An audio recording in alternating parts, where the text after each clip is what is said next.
Hello again, everyone. It's Kaz Beal, and this is Casual Conversations, where we speak to people who are very important to our world. And today's very special episode is about people who are important in our children's world. And our guest is Terry Blackwell. He is an LBCBA. Got lots of letters there on that screen, Terry. Tell me, what's all that about? I have an Irish friend who says the man has more degrees than the thermometer. The LBCBA, it's a licensure for the behavior analyst in New York State. I live in New Jersey, but New Jersey has yet to implement the licensure law. And then the SAS is a school principal, permanently licensed as a school administrator in the state of New York as well.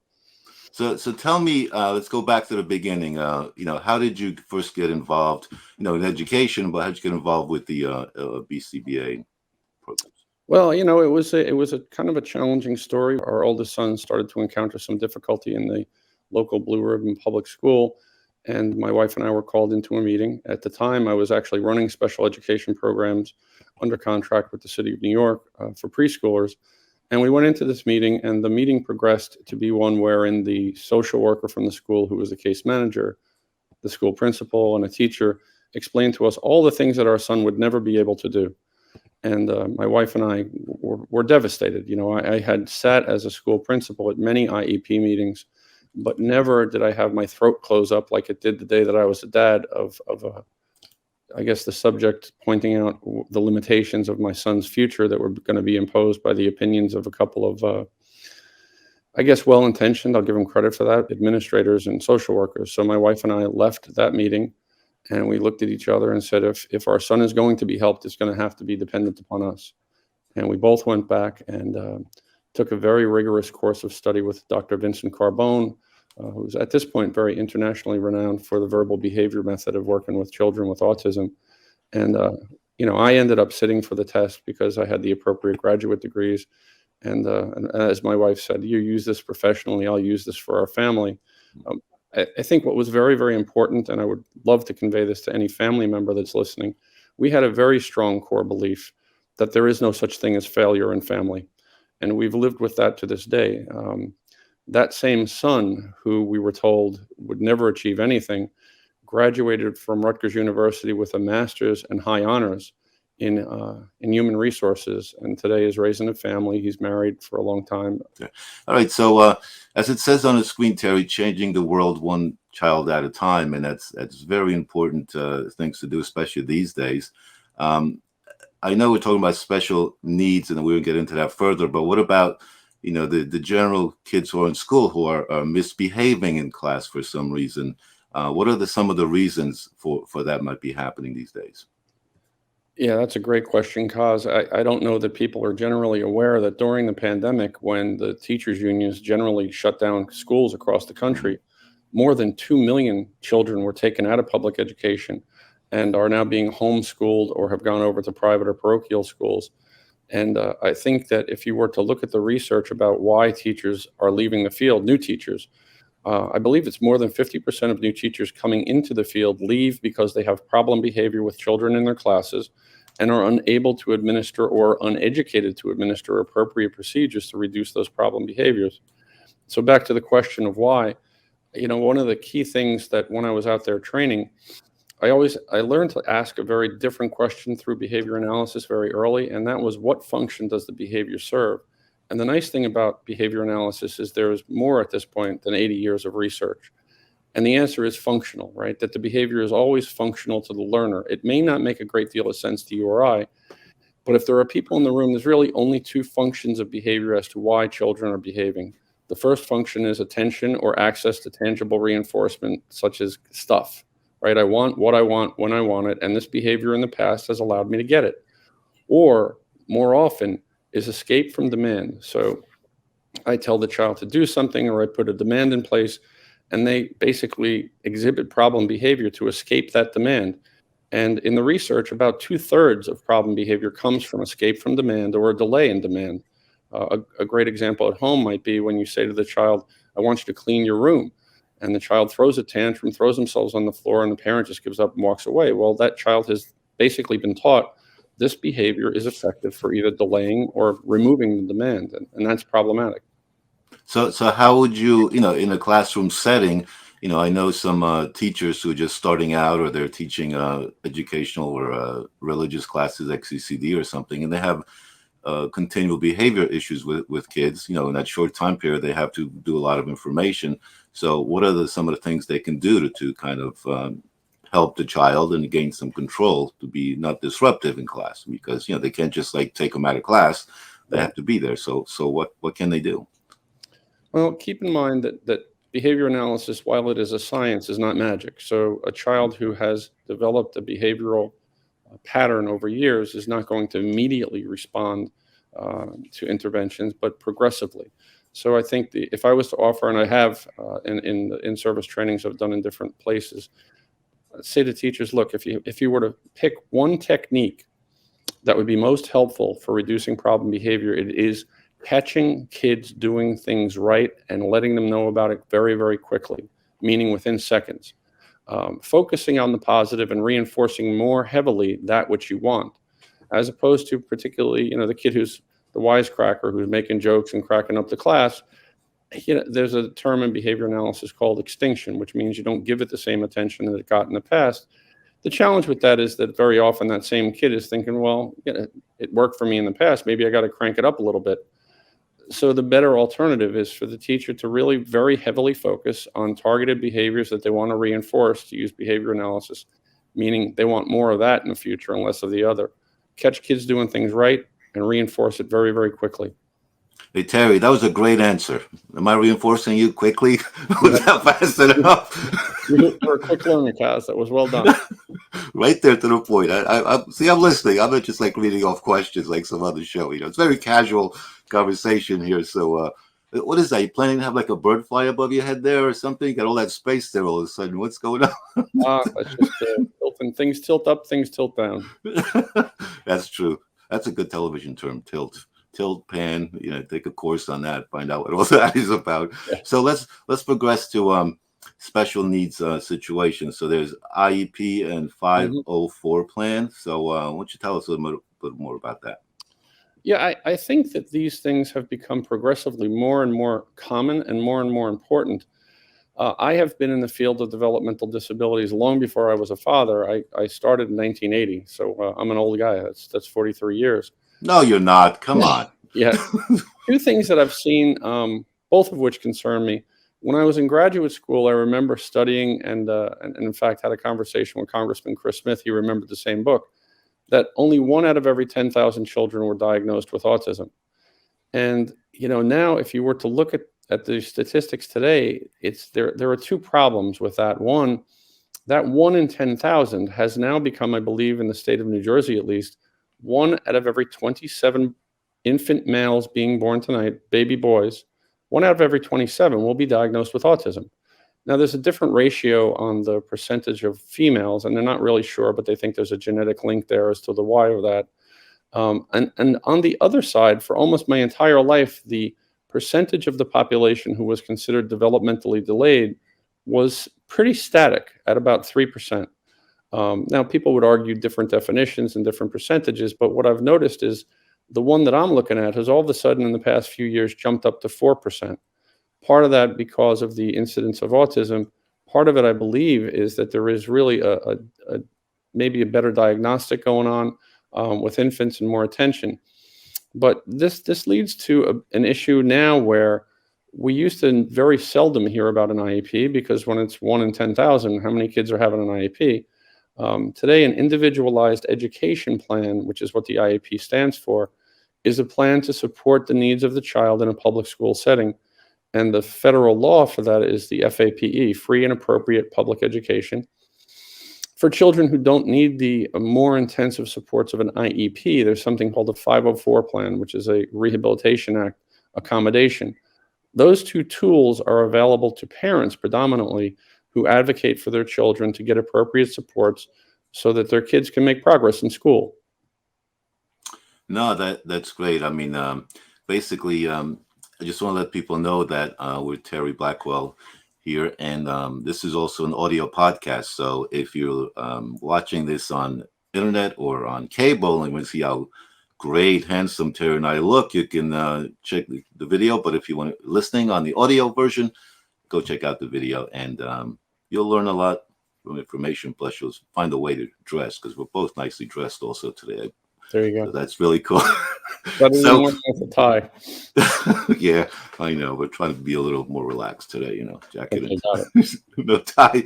So, so tell me about more about the programs that basically schools use to help children out.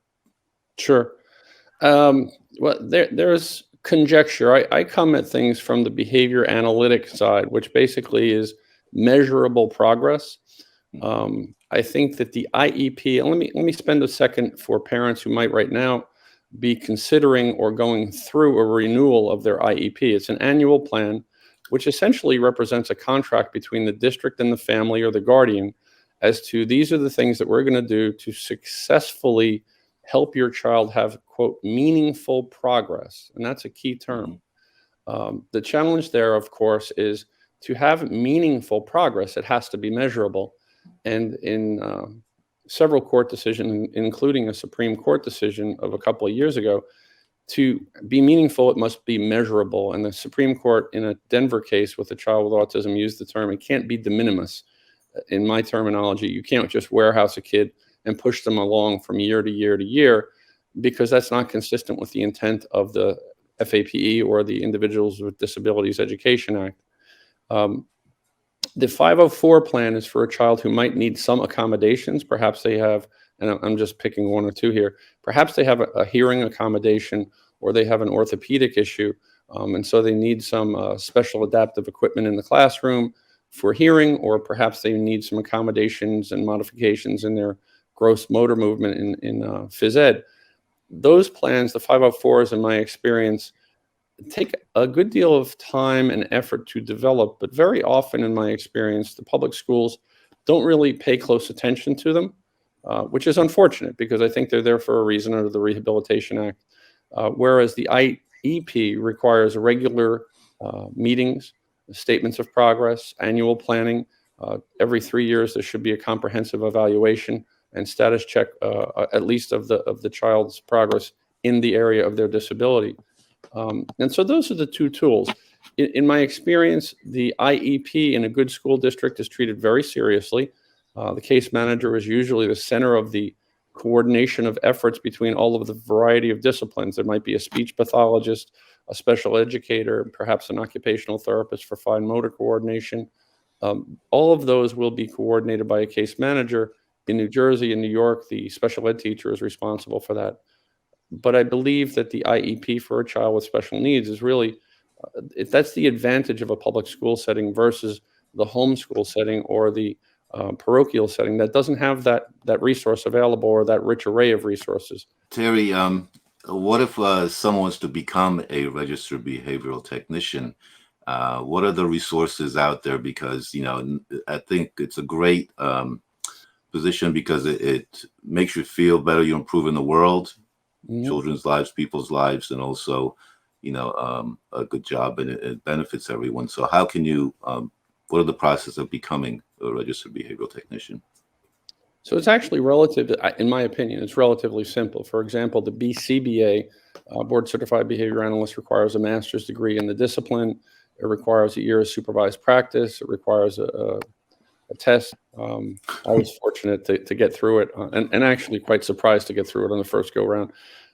Whereas the registered behavior tech is a high school degree, a criminal background check, a 40-hour online course, which basically provides an education in, and I'm going to paraphrase, I would say it's the education in the basics of behavior analysis, as well as an introduction as to how to apply those methods to obtain measurable results.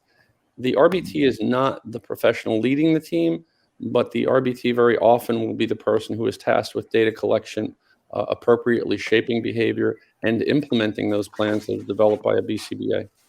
Yeah, and I'm sure they're supervised by somebody else, so it's not something you take a course and then you're there by yourself. So because it requires a lot of care and supervision of the individuals involved. What about one of the issues we run into is once the school is over, there's that summertime break. Like, what can parents of kids who have special needs, what are the resources out there for them that they can use that you've seen? Because, they learned a lot during the school, but I'm sure some things get lost because they don't have the same, track, the same schedule. So what are some resources for that you see? Yeah, I stick with behavior analysis, and I think even with parents, catching kids doing things right, there is a subset, or I would say a method of applied behavior analysis called positive behavioral supports, which focuses very much on just that. Let's catch kids doing things right. Let's get more of that and less of the non-desired behavior. You raise an interesting point about the summer break. If you keep in mind that schools, by their nature, at most operate 210 days a year, so that's a 180-day, 9-month school year, September to June usually. And then during the summer, I know it's different from state to state, but I'm going to use New York. There's a 30-day, what they call extended school year. The challenge with the extended school year is that the requirement for a child to receive that additional service is usually that they have something called substantial regression, meaning that if they were to lack being in school for the period July and August, they would actually regress more time than they had off. So concretely, I get out of school in June, but in that, I think, 8 to 10 week period, I'm going to regress, at least 8 weeks. The real challenge now that that's being implemented in different states is there's no tool in my knowledge that measures at that fine week by week level. Typically, the measurement of delay that you would use for substantial regression is going to be a tool that was based upon looking at year by year, or at best month by month. So for parents who are working with children who have special needs, and the term I would use is they want to shape adaptive behavior. Probably the most important adaptive behavior to shape is communication. Years ago, I remember running into a gentleman by the name of Ami Klin, who was the co-director at the Yale Child Study Institute. And he was given a presentation, and there was an aspect that I really liked. He talked about the Dr. Seuss characters, things 1 and things 2. And he said social communication over and over. That those were the targets that at the clinic they were really focused very much on. Very often, children who have limited communication have this internal event we call frustration, and they may act in different ways, either to access stuff, I want what I want when I want it, or having the inability to say, hey, Kaz, you already asked me 10 questions. I'm getting tired. Give me a break. Not having that, I might exhibit some new and novel behavior that lets you know that we're done here. Right.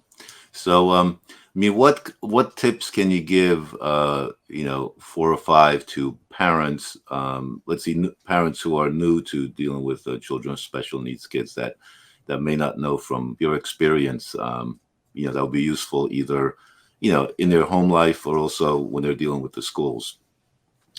Yeah, and here I have some personal biases that come into effect that are not within the realm of ABA. I think the first one is that you have to be very careful about physicians and labels, right? If I go into with my kid because they're throwing tantrums and I get a label, oppositional defiant behavior, that doesn't really help me, right? It's a label. And then typically what will come along with that is some sort of a medication, sometimes prescribed off label. Again, this is outside of the realm of BCBA. This is more the parent experience. I think you have to be very, very careful with that. If it is your intent to help your child grow in the least restrictive environment, meaning with, in my opinion, the best chance for success in their regular community, you want to look for solutions as opposed to labels. So if I have a child who has something that becomes labeled oppositional defiant behavior, okay, thank you for the label. Now, what do I do about that other than just give them a tranquilizer or give them a pill? Again, that's an opinion. On the side of behavioral shaping, I think for parents who are new, first of all, the day that you receive a diagnosis is very, very heavy, very difficult to grapple with. And I think many parents over time that I've worked with, say to me, well, what am I going to do? When I'm older and my child is older. I think the answer lies in the planning and the question that you asked. There's a brilliant man over here, Dr. Thomas Mazzarelli, that worked with the Middlesex County Votech and was a professor up at Seton Hall University. And he used to ask what I thought was a great question. He said, project yourself 10 years into the future. Who are your children associating with? What are they doing for an occupation? What are they doing? Where are they living? Who are they associating with? What's their recreation? And it was very, very difficult to encounter that series of questions and to think about it both as professional and parent, because it requires you to get out of the here and now. And very often you're tired. You know, it's a lot of work raising kids. So I think planning, back to your original question, planning, where are we today and where are we going to be 5, 10, 15 years down the road becomes an important question. I would suggest that, in answer number 3 tip, take a look at both the adaptive, positive behaviors that you want to see more of. And if you have problem behavior, don't let it create the entire context of your planning. If you have a 5-year-old who's throwing themselves on the floor at the supermarket going out because you're not picking up the Hershey bar at the checkout, which by the way, do you think it's accidental they have all the candy at the checkout? You know, Have you picked up any lately, Terry? That candy? Yeah, unfortunately, too much. Well, you travel a lot, so I'm sure a little energy boost every now and then, to keep you going. But there you go. But as a parent, I think it's very often the problem behavior that dominates your thinking. Think about it as a replacement. There's a concept in applied behavior analysis called the fair pair. If I am a child that cannot verbally communicate, are there other methods that I might use? Sign language, for example. I didn't know this when I got into the field, that there is a individual in each police department across the United States who knows sign language. wow. That to a parent should be pretty comforting, because if your kid gets lost in some big theme park, know that there will be somebody, if they're nonverbal, that they could sign, and there will be somebody that can communicate with them and help them get home. Again, the communication and socialization, key critical components. And the last tip that I would make for those parents who have an IEP, there's an attorney that I worked with in New Jersey who was also a parent of a significantly challenged little girl. And he raised the issue that I had really never thought of and hadn't read about. He said, look, within the Individuals with Disabilities Education Act, which is the federal act for special ed, there's a component that says that what you educate the child in school has to generalize to their home environment. And as soon as I heard it, I thought, well, boy, that makes a great deal of common sense. If I teach a child how to ask for something, but it only is functional within the classroom and not back when they're at the mall or when they're at home, then what really have I done? So generalization is also a tremendously important aspect of training within an IEP. No, it's wonderful information, Terry. Changing the world one child at a time. It's a great subject, and I mean, it's nice to see also that special needs kids. I see them more often working in supermarkets, real world jobs and doing things like that. Where I remember a long time ago that wasn't much of a world there. They're out in the public, they see them places, and it's all very acceptable, and I think helps them with their self confidence and experience, and they'll go on from that. So if you had to summarize everything that we talked about today in a little time capsule, 2 or 3 little things, how would you describe? So what are key takeaways for people to get away from this conversation we had today, to take away? I think about your last comment, and it raises an issue that we didn't touch on, which is transitioning. It's a fancy term for what happens to my kid when they turn 18 and they don't have the supports of special education any longer. And I'm going to pick on New Jersey because unfortunately we rank very, very low in the program services for people who are adults with developmental disabilities. And that's based upon a guy by the name of Lou Brown, who does a study on this. If you have a child who's approaching graduation, what happens next, right? I hear a lot of people use the term, my child is about to fall off a cliff. And what they're actually referencing is that while they were in a school district, they were receiving a multiplicity of supports, speech therapy, all the different therapies that I rolled through, and perhaps some extracurricular things to help the child learn to socialize. 18 happens, they graduate, and what happens? There's no funding, or very, very minimal funding, or an extremely long wait to get any funding. I believe that it's very important for parents of children who are at least 10 to get in touch with the adult services providers in their state, typically that are funded predominantly by Medicaid, but to at least have the conversation of care coordination and case management at an early age so that cliff can be softened. I've seen some waiting lists in states that just stagger my imagination at 10 years plus. And there's actually an article I read a few years ago about how many millions, literally millions of parents are in their 70s and 80s with adult children, panicked at what's going to happen when they pass away and their child is left at home. So early planning, coordination, and being proactive is really a key essential, I think, that's laced throughout this entire conversation. Well, thank you very much, Terry. It's been an exciting, informative, and a wonderful interview with you. Thank you for taking the time to being on Casual Conversation. The toughest question of all today, what was it like being on Casual Conversations? It was very casual. Very casual. Did you learn anything by yourself? Well, I think what you did is you kind of prompted me to tie some things together. And I guess as I'm getting older, one of the things that I've learned, and actually I give credit to Vince Carbone for this, is context is very important. And when you're in the moment, it's kind of hard to back off and get the context of a full life lived.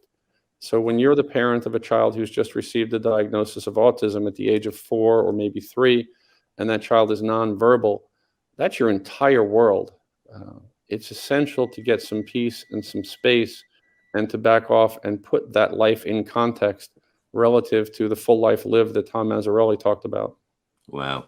We'll put all the links below to the information, to the website, to the 40-hour RBT course, also, which you can take. And it's a wonderful resource for everyone. So check it out. Terry Blackwell, thanks a lot for being a great guest on Casual Conversations.